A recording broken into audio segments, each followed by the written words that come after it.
The name MS-13, Mara Salvatrucha, has become one of the most feared in the world of organized crime. It is whispered in the streets of Los Angeles, screamed in the neighborhoods of El Salvador, and debated in the halls of governments across the Americas.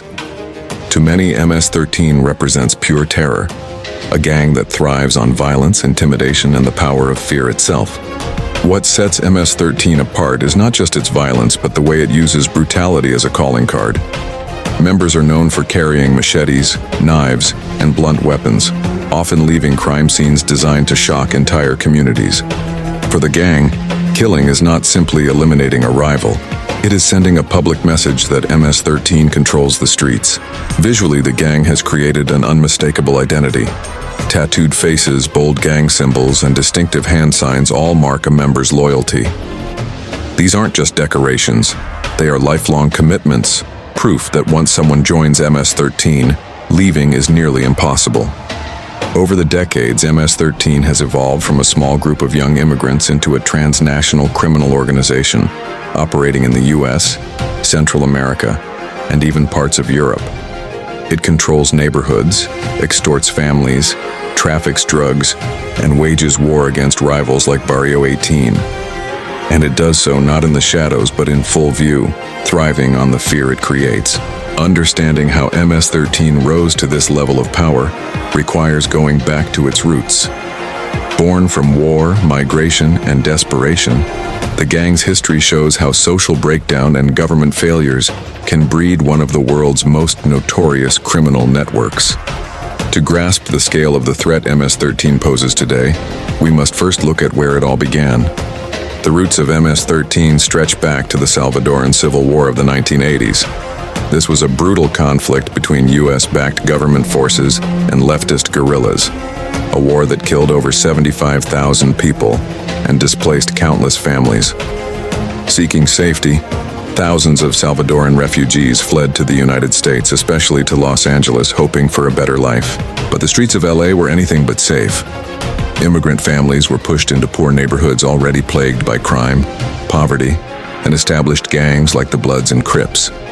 Salvadoran teenagers, unfamiliar with American culture and targeted by rivals, found themselves outsiders in a violent world. To protect themselves, they banded together, forming what would become Mara Salvatrucha. The name carried meaning: Mara for gang, Salva for Salvadoran, and Trucha meaning sharp or alert. In its earliest days, the group was not yet the terrifying criminal empire it is now. It was a survival mechanism. But as the years passed, the gang adopted the same violent tactics as its rivals, embracing brutality as part of its identity. Tattoos, hand signs, and violent initiations marked members for life. By the early 1990s, MS-13 was a recognizable force in Los Angeles. But a US crackdown on gangs changed everything. Thousands of members were arrested and deported back to Central America. What seemed like a victory for US authorities turned into a disaster.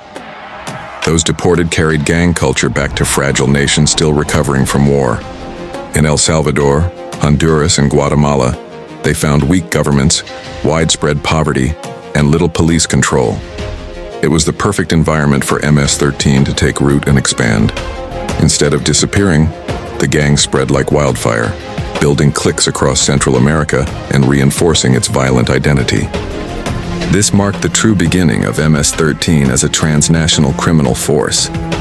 From survival in Los Angeles to domination in Central America, the gang's evolution was underway. What started as protection had now transformed into power and terror. The deportations of the 1990s marked a turning point. What was meant to weaken MS-13 in Los Angeles instead exported its violence directly into Central America. Deportees returned to El Salvador, Honduras, and Guatemala with a hardened gang mentality. These countries, still scarred by civil wars, had weak institutions, fragile police forces, and widespread poverty. It was the perfect breeding ground for MS-13 to expand. In these new environments, the gang grew far beyond a local street clique. It organized into cliques, small neighborhood cells operating under the larger MS-13 identity. Each clique had its own leaders, but all shared the same culture of loyalty, tattoos, hand signs, and violent initiation rituals. At the top were the shot callers, often giving orders from prison cells, proving that incarceration could not break the gang's structure. Recruitment became relentless. Teenagers as young as 12 were forced to choose: join, flee, or die. For youths facing poverty and broken families, the gang offered protection and identity. For those who resisted, punishment was swift and deadly. In this way, MS-13 embedded itself into daily life, turning neighborhoods into territories under its control. The gang's expansion did not stop in Central America. MS-13 re-established itself in the United States, particularly in cities like Los Angeles, New York, Washington, D.C., and Houston. By the 2010s, suburban areas of Long Island, New York became infamous for MS-13 killings that shocked the nation. Gruesome murders in public spaces revealed the gang's growing footprint, far from its original birthplace. Internationally, MS-13 also built connections with drug cartels in Mexico, acting as enforcers in smuggling and trafficking operations. Its reputation for violence became a valuable tool, sometimes more important than money itself. Communities would often surrender without a fight, simply out of fear of what MS-13 might do. By the early 2000s, the gang was no longer a street-level problem. It had become a transnational criminal organization, feared not just for its violence, but for its ability to adapt, survive, and grow across borders. What started in LA had become a global phenomenon, and its reign of terror was only beginning. MS-13's rise to power is defined by its crimes, acts of brutality that go far beyond what most gangs commit. Violence is not just a tool for MS-13, it is part of its identity. Murders are carried out in public, often with machetes or knives, leaving behind scenes designed to terrify entire communities.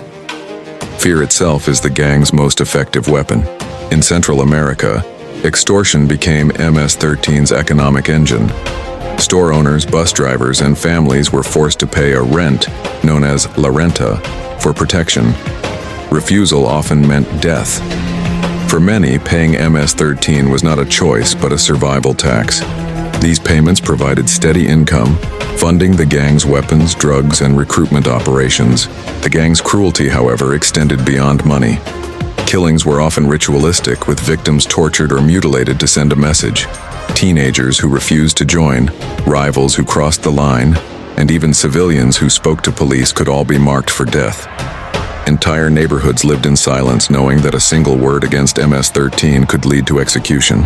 In the United States, MS-13 became notorious for its gruesome murders in suburban areas. On Long Island, New York, teenagers like Kayla Cuevas and Nisa Mickens were brutally killed in 2016, their murders sparking national outrage.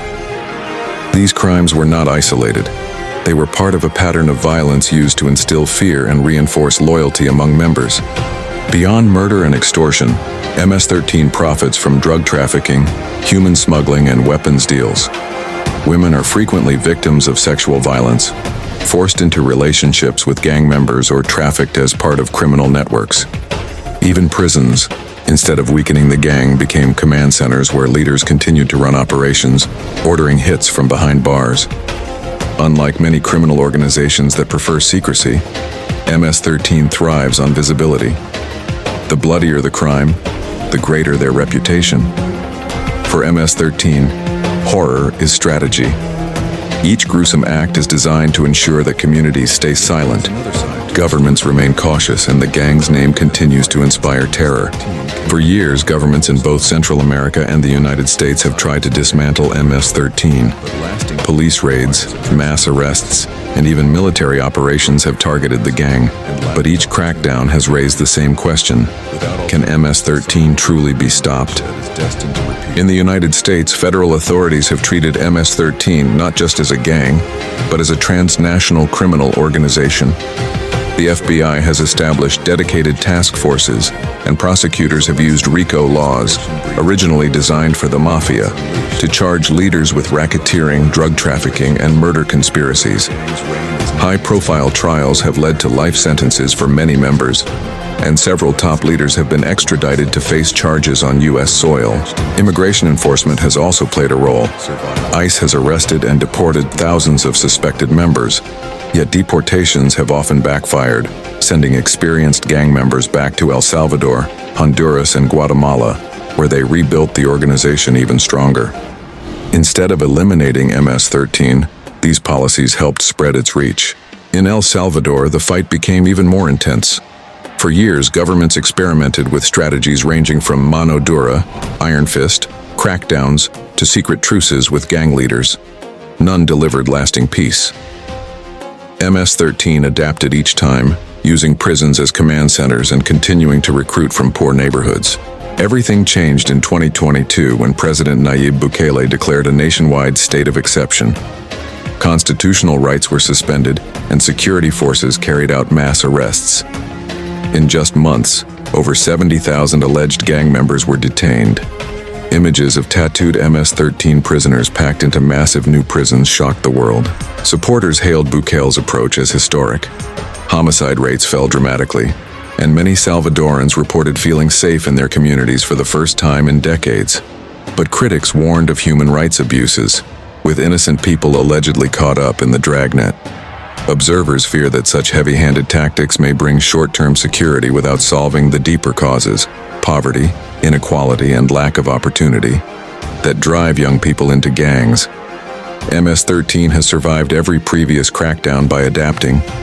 Whether it can withstand this latest wave of repression is uncertain. The gang may be weakened, but history shows that as long as desperation exists, the seeds of MS-13 will remain. In the United States, MS-13's crimes turned suburban towns into crime scenes that made national headlines. Politicians seized on the gang as a symbol of broken immigration and security systems, while communities were left to live with the fear that violence could strike at any moment. Efforts to stop MS-13 have been massive. Prison sentences, mass arrests, international task forces, but none have completely erased the gang. The organization has shown an uncanny ability to adapt, shifting tactics whenever governments intensify pressure. Even when leaders are imprisoned, orders continue to flow. Even when entire cliques are dismantled, new recruits rise to take their place.